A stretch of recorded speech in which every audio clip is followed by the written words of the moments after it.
აჭარის განათლების, კულტურისა და აჭარის სპორტისა და ახალგაზრდობის დეპარტამენტის სარეკლამო რგოლი, რომელიც საჯარო უწყების საქმიანობის პოპულარიზაციის მიზნით შეიქმნა, რამდენიმე დღე ტელეკომპანია მეოთხე არხის ეთერში გადის და მასში დეპარტამენტმა 10,000 ლარი გადაიხადა. საქართველოს იუსტიციის სამინისტროს ახალი ინიციატივის შემდეგ არხს აღნიშნული რგოლის გაშვება შესაძლოა უფასოდ მოუხდეს. მეოთხე არხის აღმასრულებელი დირექტორი ფიქრობს, რომ კანონპროექტის ამოქმედების შემდეგ მას შემოსავლები შეუმცირდება. აქვს საზოგადოებრივი მაუწყებელი, რომელსაც აქვს 3 ტელეარხი და რამდენიმე რადიოარხი და ვფიქრობ, რომ ეს ავსებით საკმარისია იმისთვის, რომ დღევანდელი მოქმედი კანონმდებლობით სოციალური რეკლამა განათავსონ ეს მაუწყებლები ვალდებულები არიან.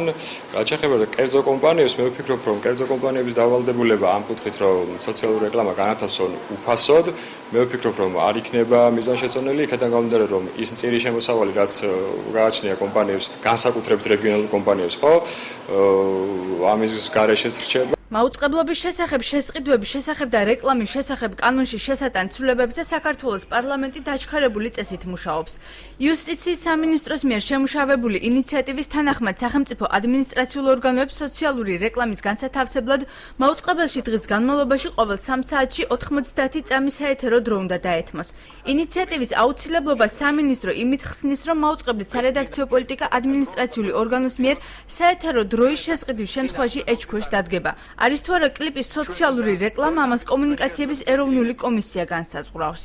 მაუწყებლები ვალდებულნი არიან 3 საათში არანაკლებ 90 წამის და დაუთმონ სოციალურ რეკლამას. ასეთი ადმინისტრაციული ორგანო არ გახდეს მსხვილის შემსყიდველი საეთერო დროის და შესაბამისად ამ გზით არ გახდეს, ასე თქვათ, ჩამრევი სარედაქციო პოლიტიკაში. კანონპროექტს უარყოფითად აფასებს საქართველოს რეგიონულ მაუწყებელთა ასოციაციის აღმასრულებელი დირექტორი ნათია კუპრაშვილი ამბობს, რომ დოკუმენტის შემუშავების პროცესში ინიციატივის ავტორებმა მასთან კონსულტაცია გაიარეს, რაც შენიშვნების კანონპროექტში არ ასახულა. კუპრაშვილის პრობლემად ესახება კომუნიკაციების მარეგულირებელი კომისიის როლი.